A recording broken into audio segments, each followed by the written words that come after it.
అదే RTV app వార్తల్ని క్షణాల్లో చదివే అవకాశం ఉంటుంది. ఒక న్యూస్ పేపర్, ఒక టెలివిజన్ ఛానల్ మీ చేతుల్లో ఎప్పుడూ ఉంటాయి. ఆర్టీవీ పొలిటికల్ ప్రోగ్రెస్కు స్వాగతం. నేను మీ శ్రీనివాస్. ముఖ్యంగా కూటమి ప్రభుత్వం ఏర్పడి 11 నెలలు పైగా, అంటే సుమారు సంవత్సర కాలం పై కూడా పడింది. ఈ సంవత్సర కాలంలో కూడా ప్రభుత్వం, అంటే కూటమి ప్రభుత్వం అనేక సంక్షేమాలు, అభివృద్ధి పదాలు కూడా దూసుకుపోతున్న నేపథ్యంలో అసలు నియోజకవర్గాల వారీగా ఆ పరిపాలన ఎలాగ ఉంది, అక్కడ నాయకులు ఎందుకు గెలిచారు, అసలుకి వారు చేస్తున్నటువంటి అభివృద్ధి, వారిపై ఉన్నటువంటి ప్రజల్లో ఉన్నటువంటి స్పందన ఎలా ఉందో కూడా తెలుసుకున్న ప్రయత్నంలో భాగంగా ఈరోజు పరుచూరు హెడ్ క్వార్టర్ అయినటువంటి పరుచూరుకు వచ్చాము. ఇక్కడ బొమ్మల సెంటర్ దగ్గర ఉన్నాము. అసలు గత 3 సార్లు, అంటే 2014, 19, 24 వరుస విజయాలతో కూడా గెలుపు గుర్రంగా ఉన్నటువంటి ఏలూరు సాంబశివరావు ఈ నియోజకవర్గంలో అసలు ఎందుకు గెలుస్తున్నారు, ఆయనపై ప్రజలకున్న నమ్మకం ఏంటి, ఎందుకు అతను అంత ఆదరణ పొందుతున్నాడో కూడా ఇప్పుడు పబ్లిక్ని అడిగి తెలుసుకునే ప్రయత్నం అయితే ఇప్పుడు చేద్దాం. అండ్ గురుగారు, పరుచూరు నియోజకవర్గం, ఇక్కడ ఏలూరు సాంబశివరావు 3 సార్లు వరుస ఎమ్మెల్యే, ఎలా ఉందండి? బాగానే ఉందండి. ఎలాగ 3 సార్లు వరుసగా గెలిచాడు కదా, ఏమనుకుంటున్నారు? చాలా బాగుంది. మంచి మంచి పనులు చేశాడు. దానికి తగ్గ ఫలితం ప్రజలు చూపించారు. అది విషయం. అంటే గతంలో ఎలా ఉండేది? గతంలో మీడియంగా ఉండేది. ఇతను రాగానే కొద్దిగా బాగా అభివృద్ధి చేశాడు. దానికి తగ్గ పనులు చేశాడు. అందువల్ల మగ్గు చూపించారు. ఓకే. ఒకవేళ ఏలూరు సాంబశివరావు గారికి 10 మార్కులకి మార్కులు వేయాల్సి వస్తే మీరు టీచర్ అయి ఉంటే ఎన్ని మార్కులు వేస్తారు? మేము టీచరింగ్ కాదు, జనరలే. 10% వేయగలం. ఒక వ్యక్తి అయితే 10కి 10 మార్కులు వేస్తానన్న పరిస్థితి అయితే కూడా ఉంది. ఇక్కడ మరి కొంతమంది అయితే కూడా ఉన్న పరిస్థితి అయితే ఇక్కడ ఉంది. వీరిని కూడా అడుగుతాం. మళ్ళీ ఎలా ఉందండి ఏలూరు సాంబశివరావు గారి పరిపాలన? బాగానే ఉంది సార్. పొగాకు రైతులను ఆదుకున్నారు. పరిపాలన బాగానే ఉంది. అంటే గతంలో మీకు ఏమైనా సమస్యలు ఉన్నాయా, ఏమైనా దృష్టి తీసుకెళ్ళటం కానీ? సమస్యలు ఉంటే, పొగాకు సమస్యలు ఉంటే నెరవేరుస్తున్నారు. బాగానే చేస్తున్నారు సాంబశివరావు గారు. అంటే వరుసగా 3 సార్లు గెలిచాడు కదా, అంటే 14లో గెలిచాడు, 19లో వైసీపీ హవాలోని ఎదురు కూడా మరి గెలిచాడు, ఇప్పుడు 2024 కూడా గెలిచడం జరిగింది. ఈ 3 సార్లు వరుస గెలవడానికి గల ముఖ్యంగా ఈ పరుచూరు నియోజకవర్గంలో ఏంటంటే బలం ఏంటంటే? ఆయన చేసే మంచి పనులు, కంటి ఆపరేషన్లు అవన్నీ బాగా చేపిస్తాడు. ఇప్పుడు పొగాకు రైతులను బాగా ఆదుకున్నాడు. అందువల్ల ఆయన గెలుస్తున్నాడు. ప్రభుత్వం నుంచి వచ్చే సంక్షేమ పథకాలు కానీ, అభివృద్ధి కానీ మీకు అందుతున్నాయా? అందుతున్నాయి సార్. పేదలకు మొత్తానికి అందుతున్నాయి బాగా. ఒకవేళ ఒక 10 మార్కులకి మార్కులు వేయాల్సి వస్తే మీరు ఏలూరు సాంబశివరావు గారు ఎన్ని మార్కులు వేస్తారు? 10కి 10 వేయచ్చు సార్.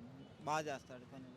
ఇక్కడ ఉన్నటువంటి రెండో వ్యక్తి కూడా 10కి 10 మార్కులు వేసి తమ అభిమానాన్ని అయితే చాటుకుంటున్నారు. మొత్తానికి పరుచూరు నియోజకవర్గంలో ఉన్నటువంటి కేంద్రంలో కూడా ఉన్నటువంటి ఈ పరుచూరు నియోజకవర్గంలో ఏలూరు సాంబశివరావు పరిపాలన మీద, అతనికి గెలుపు మీద కూడా ధీమా వ్యక్తం చేస్తున్న పరిస్థితి ఇక్కడైతే స్థానికంగా ఉన్నటువంటి చెబుతున్నారు. అసలు వీళ్ళు ఏమనుకుంటున్నారు, ఇక్కడ స్థానికంగా కూడా ఉన్నారు.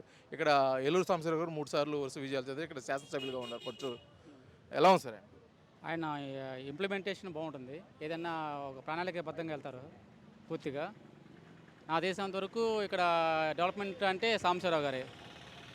అది సాంబశివరావు గారు చేయగలిగిన వ్యక్తి కాబట్టి ఆయనే ఇక్కడ సరైన వ్యక్తి. ఎటువంటి పనులు చేశాడు, మీకు మార్పు ఏం కనిపించింది గతంలో కంటే ఇప్పటికి? ప్రీవియస్ ఇరిగేషన్ డిపార్ట్మెంట్లో చాలా ప్రాబ్లమ్స్ ఉండేవి. ఇప్పుడు ఇరిగేషన్ డిపార్ట్మెంట్స్ కానీ, కాలువల అనుసంధానం, కాలువ విషయంలో ఆధునీకరించడం కానీ, అదేవిధంగా నియోజకవర్గంలో అభివృద్ధి విషయంలో కానీ ఆయన చాలా ముందుగా ఉన్నారు. ఏదైనా సరే ఒక ప్రణాళికాబద్ధంగా ముందుకు వెళ్తుంటారు అన్నమాట. ఒకవేళ మీరు మార్కులు తెలుసుకుంటే 10కి ఎన్ని మార్కులు వేస్తారు? 10కి 10 వేస్తాను. అనూహ్యంగా ఎవరు అడిగినా కూడా 10కి 10 మార్కులు అని చెప్పేసి వాళ్ళు గట్టిగా చెబుతున్న పరిస్థితి అయితే కనిపిస్తుంది. ఇక్కడ ఇంకొక కుర్రోడు కూడా ఉన్నాడు, అంటే యూత్. అసలు వారేమనుకున్నారు అసలు లోకల్ కాదు. ఇక్కడ ఇంకొక వ్యక్తి కూడా ఉన్నారు, అన్నది తెలుసుకునే ప్రయత్నం అయితే చేద్దాం. మీది పరుచూరు శాసనసభ్యులు ఏలూరు సాంబశివరావు గారు 3 సార్లు వరుసగా విజయం సాధించి గెలుపుకోరంగా ఉన్నారు. ఆయన పరిపాలన ఎలా ఉందండి? బాగానే ఉంది. వరుసగా 3 సార్లు గెలిచాడు కదా, ఏంటి రీజన్ ఏంటి? రీజన్ ఏమన్నా, రైతు వారిగా మంచి సహాయం చేస్తూ ఉంటాడు. మంచి వ్యక్తి. పార్టీ ఏదన్నా కానీ వ్యక్తి మంచి వ్యక్తి. అంటే గతంలో జరిగిన అభివృద్ధికి ఇప్పుడు జరుగుతున్న అభివృద్ధికి తేడా? ఇప్పుడు అభివృద్ధి బాగానే ఉందిగా. బస్ ఫ్రీ అన్నాడు, రుణమాఫీ అంటున్నారు. అది కూడా ఏం చేస్తారో చూద్దాం. అంటే అభివృద్ధి అంటే గతంతో చూసుకున్నట్టయితే అభివృద్ధి పనులు కానీ, సంక్షేమాలు ఎలా ఉంటున్నాయి ప్రజలకి, మీరు ఎలా అనుకుంటారు? బాగానే ఉంది, బాగానే అందిస్తున్నారు. అసలు మీరు ఒక ముక్కలో చెప్పాలంటే ఏలూరు సాంబశివరావు గారి గురించి ఇది నేను చెప్పగలనంటే మీరేం చెప్తారు? ఏం చెప్పమంటారండి? ఒకవేళ ఏలూరు సాంబశివరావు గారు ఈ విషయంలో చాలా ఇదండి ఎందుకని ఈయన గెలుస్తున్నారంటే మీరు ఆయనలో గుర్తించారు రైతువాది మంచి వ్యక్తి అతను, అందువల్ల గెలుస్తున్నాడు ఇక్కడ. అంతే. అంతే. 10 మార్కులకి ఎన్ని మార్కులు వేస్తారు మీరు? 100 మార్కులు వేస్తాం. 10కి 10కి 100 వస్తాయి. ఈయనైతే ఇక కొద్దిగా ఎక్కువ యాంగ్జైటీగానో లేకపోతే అభిమానం కొద్దో లేకపోతే ఆయన చేసిన అభివృద్ధి పథకాలు నచ్చి ఆయన 10కి 100 మార్కులు వేస్తారన్న పరిస్థితి కూడా ఉంది. మొత్తానికి ఇప్పుడు మనం పలకరించిన కొద్ది మందిలో కూడా 100కు 100% ఆ ఏలూరు సాంబశివరావు పాలన మీద అయితే సంతృప్తిగా ఉన్నారు. ఎందుకంటే గతంలో 3 సార్లు ఇదే నియోజకవర్గం నుంచి గెలవడం అంటే ఆషామాషి కాని పరిస్థితి. ప్రతిసారి కూడా మెజార్టీ పెంచుకుంటూ ప్రజల మన్ననలు పొందుతున్నాడు. అదేవిధంగా ప్రభుత్వం నుంచి వచ్చే సంక్షేమ పథకాలు, అదేవిధంగా ముఖ్యంగా రైతువారి సమస్యలు తీర్చేందుకు కోసం నేరుగా పొగాకు కొనేదాని కోసం పొగాకు బోర్డులు ఏర్పాటు చేయడం, ఆ బార్లీ పొగాకు గతంలో రైతులు అనేక కష్టాలు ఎదుర్కొంటున్న వారి సమస్యలు తీర్చడం కోసం కూడా ప్రభుత్వం నుంచి రావాల్సిన అన్ని సహాయ సహకారాలు అందిస్తున్నాడు. కాబట్టి ఏలూరు సాంబశివరావుకి ఇక్కడికి అంత ఆదరణ లభిస్తుంది. మేమైతే 10కి 10 అని చెప్పేసి కూడా మార్కులు ఇస్తున్న పరిస్థితి అయితే పర్చూరు నియోజకవర్గం నుంచి అయితే కనిపిస్తుంది. వీడియో జర్నలిస్ట్ లక్ష్మణ్తో శ్రీనివాస్, ఆర్టీవీ, పర్చూరు, బాపట్ల జిల్లా. మరిన్ని వీడియోస్ కోసం ఛానల్ ని సబ్స్క్రైబ్ చేయండి. లేటెస్ట్ అప్డేట్స్ కోసం వాట్సాప్ ఛానల్ ని ఫాలో అవ్వండి. అండ్ లింక్ డిస్క్రిప్షన్ లో ఉంది.